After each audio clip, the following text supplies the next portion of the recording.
All right, thank you for staying with us. It's time now to take a look at stories making headlines on Nigerian newspapers. And I have with me in the studio public affairs analyst Oladeinde Ariyo and broadcast journalist Funke Treasure. Good morning, Funke. Good morning. Good morning, Mr. Ariyo. Thank you. See you again. Thank you. All right, let's head straight to the papers now. And I begin with The Punch. APC convention under threat. Aggrieved party members cite ruling against Buni. Buni's panel not recognized by law. Activities will be illegal. Ekiti Group. All right, you find details on the pages of the Punch newspaper. To the nation now, insecurity orders. U.S. joins forces with Nigeria. We are pushing back. Insecurity says Buhari 6 more Super Tucano jets in. To the First News newspaper, angry bandits invade Sakwato market, kill 30. Tambuwal expresses shock, calls for additional troops. Attack carried out by over 200 gunmen. Eyewitnesses are saying that. A sad news or a sad development there. You find details on the pages of the First News newspaper. To the Nigerian Tribune, Buhari says insecurity declining. 30 feared killed in Sakwato market. Federal government takes delivery or final batch of Tucano jets. Details on the pages of Nigerian Tribune. To the Leadership newspaper now, bad roads everywhere despite 1.12 trillion naira allocation in 5 years. Leadership newspaper has all the details. To this Nigerian newspaper now, insecurity will crush bandits. Buhari talks tough, asks media to stop heightening tension. Tambuwal laments killing of 30 by bandits in Sakwato. And to the Nigerian News Direct now, don't report insecurity as rising, Buhari tells journalists. The president speaking there now, 43 dead as bandits attack Sakwato.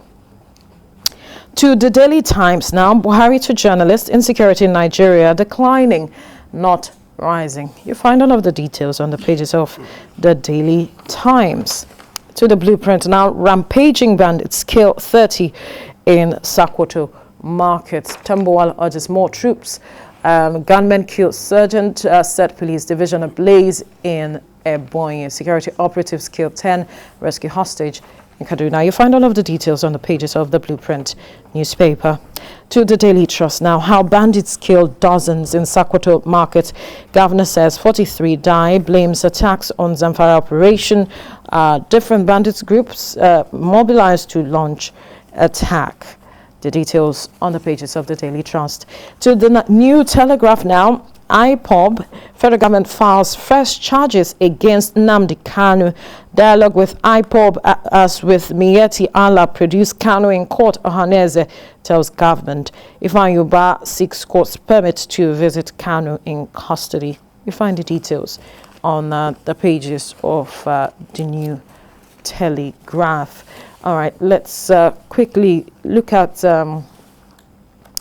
EndSARS before we delve into any other story on the pages of the paper this morning. It will tomorrow makes it 1 year for the EndSARS protest commemoration, and would recall that there were plans, or there are plans, to commemorate that day with the protests and some other activities. Initially, the police was against it, but made a U-turn when it said that people can't come out to protest. And then again, there are those who are saying that we shouldn't have that protest stemming from what happened. The level of destruction, how the protest was taking over. But that's not the case at this point. We saw that Lagos State panel has wrapped up its proceedings, and according to reports, about 124 million was given to 24 persons who came out to petition some of the activities of police, talking about police brutality. But Funke, would you say that the panel was able to ensure that justice was not just done, but seen to be done?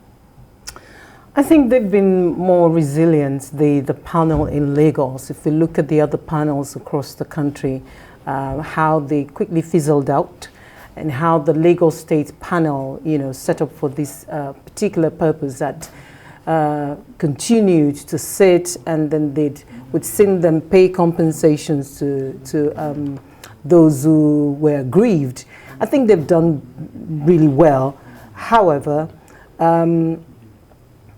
moving forward, what's going to happen to all the police officers who were implicated in all the cases they heard? And what precisely is the Lagos government going to do about SARS going forward, about policemen being overboard in their dealings with not only the youths, but everyone? What are they going to do about the profiling? I think so. Because it's the federal government who can make a majority of these decisions, all of the things you're calling for. Which is why we're asking for state policing. Right. You see, because if Lagos State can't make that decision, then we go back to square one, because the federal government hasn't been saying anything in particular. So it's a case of just going round and round. You go through a bend and then you return to where you started. Yes, people have been compensated, and then what?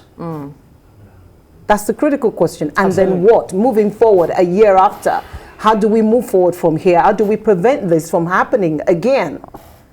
That's the critical question. Absolutely. I grew up hearing that he who pays the piper says the tune. But when it comes to Lagos and the police, it's not the same case. Lagos government spends more on the police in Lagos than the federal government, which for me is a justification for Lagos to have its own police. I do not know of other states, but for to have Lagos, that, sorry, it's not possible, is it? No, I mean, for Lagos, I am ready to make a good case regarding the case on the table. Unfortunately, there is nothing Lagos as a state or government can do. Okay, I understand there's a symposium. There's a coming up on the 27th, Lagos and the youth. Yes, right, it's trying to engage the youth. I've been invited. An engagement whereby each side will express their how we are called to them. But you see, beyond all of that, we still have over 300 victims of EndSARS in detention. Right. 1 year after. Whatever it was, I would have expected that in the spirit of allaying or healing the wounds, if they deserve to be taken to court, let them go to court. Let them have their day, open to fair hearing. And then if they are guilty of any misdemeanor, they can be sentenced to go and serve the time. And if they are not guilty, then they are allowed to go and restart their life from wherever they let off. Keeping them in detention for a year, for me, is it's an abuse of human rights. And it is not right and can never be right.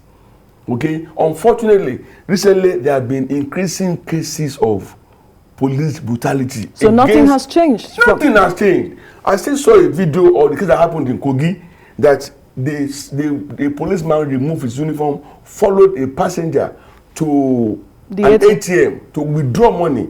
And when they came back and people protested, I saw the way the policeman slapped the passenger and people could not talk. Why? He was armed. We cannot continue like that. The other day I had an encounter and I told the young man, don't talk to me like that. If you want to arrest me, take me to the police station. Don't even insult me. Respect my age. I didn't buy my age. That was when he calmed down. And what was the issue? You arrested the vehicle by TV at about 11 p.m. I was coming from a TV show. And I was like, what is the offense? He said he parked wrongly. At 11 p.m. Why didn't you just say, Mr. Man, move? I mean, what, must he be detained? We were down. I will not go. I left my car and I followed them to, because he said they came from Governor's office, which of course is not true. We now go to the office of task force, right? And then the man we met there didn't know what to say. Immediately, I called somebody and they were now begging me. What if I didn't know anyone? Yeah. I mean, we cannot continue like that. So I will still advocate training, retraining, and fresh orientation for people to understand that you are to protect the people, not to now treat them as if we don't matter. For some persons, some of the changes we are looking forward to cannot just happen in 1 year, but at least some people want to see some level of improvement. Well, the youths made a 5-point demand. Right. Up until now, we haven't seen any commitment by the federal government nor the states to even consider these 5 points. You wonder whether this is how it will continue to be. Our people in local parlance say, "Shena like this, we go day." We can't continue like this. The governed and those they're governing must come to an understanding that this is about us. Governance is about the people. Absolutely. You're talking about training and retraining. I want to add that we also look at the welfare of the police. How much are they being paid? Is it okay for them and their families? How do we even treat them on a good day? You see why the people, the gunmen in the East, and it's not justified to begin to burn police stations and attack policemen. But you see, it's because of years of what do I call it? I'm looking for that word, bottled up anger, thank you, against the police, not just the system, against the modus operandi of the Nigerian police, right, which we all know, you experienced one. How is it that when you have a laptop, it suddenly is a crime? Even a phone. Everyone can't be Yahoo Yahoo. No. People have legitimate businesses. Startup businesses, like a lot of us, depend on the laptop. It's the new 21st century office. It's a mobile office. So where you're criminalized because you possess a laptop, just because some other people use these laptops for nefarious activities, doesn't mean that you begin to, attack anyone and everyone with a laptop. That has to stop. And it's one of the reasons the youth went to town. Yes. Yes. It was the reason they went to the streets, rather. Now, this issue of welfare, it's been a recurring decimal. I remember when Balogun was the IGP, it was the big deal. So much money was released for welfare. But where did it end up? Now, you said Balogun. So at what point are we going to say that they are being well treated? The military, are they any better well taken care of than the police? Do you know what I'm saying? Yesterday at outside police station, the entire place was flooded, and I pitied the DPO and the people. They were driving and walking inside water. I mean, when you go to, it's a fundamental thing. They have to reinvent the Nigerian police. The same way that the entire country needs to be reinvented. Do I now say that government over the years, especially when military rule came, they relegated the police? And I think that's why till today, they've not been able to bring up the police to be the modern day police that Nigerians deserve. It will take a lot also reflects in their barracks. Absolutely. For how long have we had the military rule? We've had civilian rule for how many years now? I mean, it's enough. Hold it. It is enough to stop.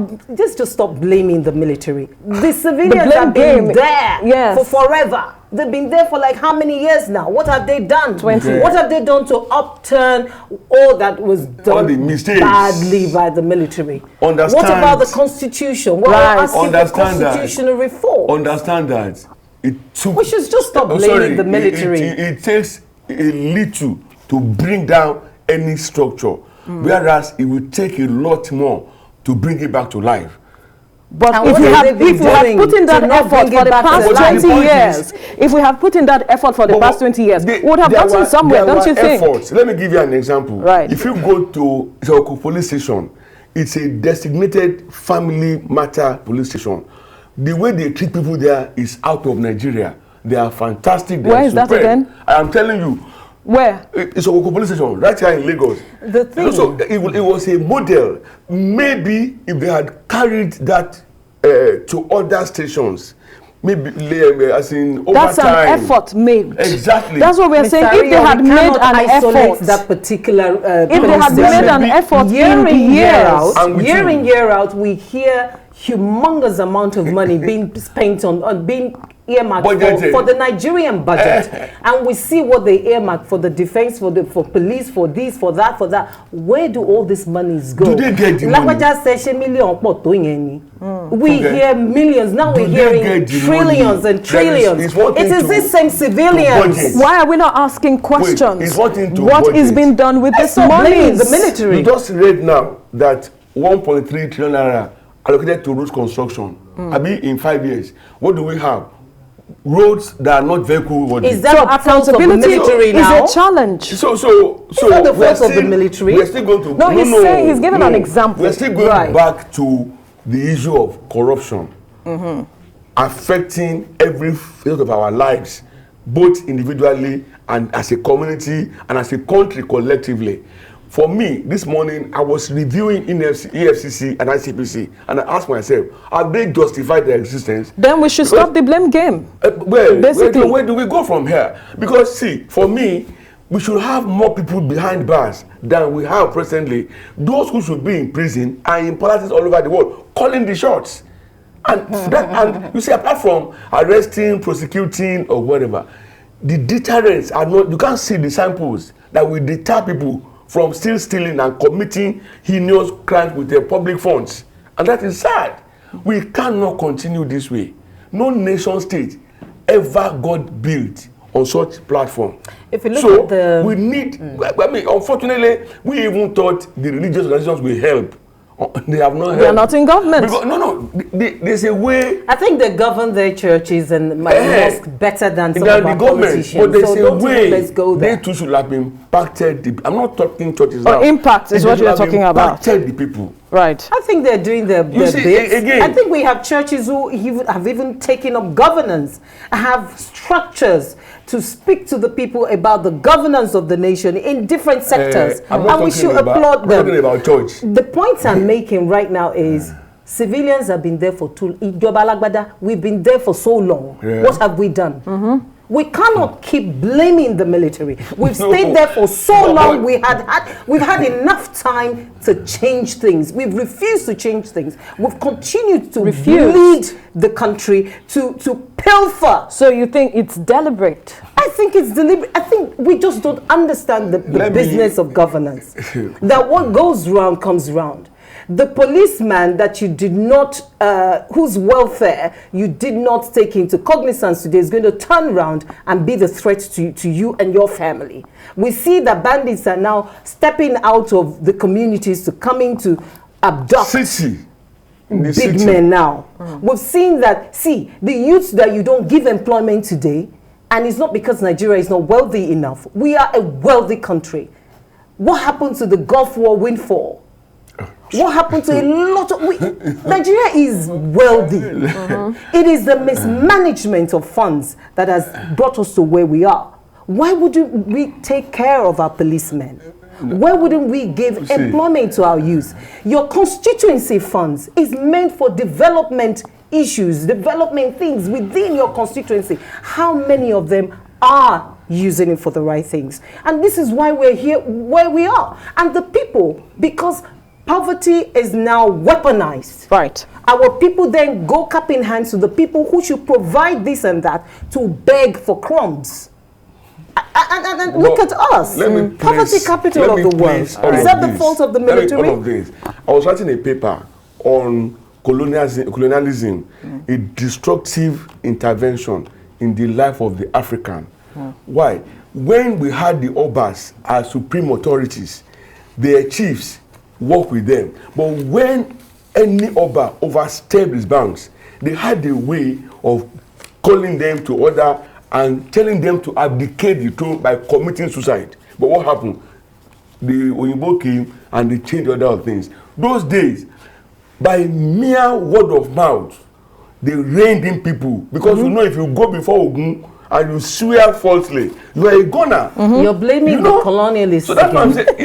I'm not blaming the military. No, you are. You are indirectly blaming us. I'm just letting you know that our problem is fundamental. We have Let's not just keep looking at it from the surface. It's beyond that. I mean, we all read those stories of Obas that were asked to leave and all of that. The controls, the African had their own control system. Absolutely. But we've lost all of that. Nobody will go and swear with Ogun and be Kutame as a governor but now. when are we going to take back this thing that we lost? You dare not. It doesn't need any judicial. When are we taking that? Nobody will want to go back to that. No one. You want us to use Ogun for policemen? All right, thank you so much for the conversation this morning. Thank you, Oladeinde Ariyo and Funke Treasure, for your time on the newspaper review.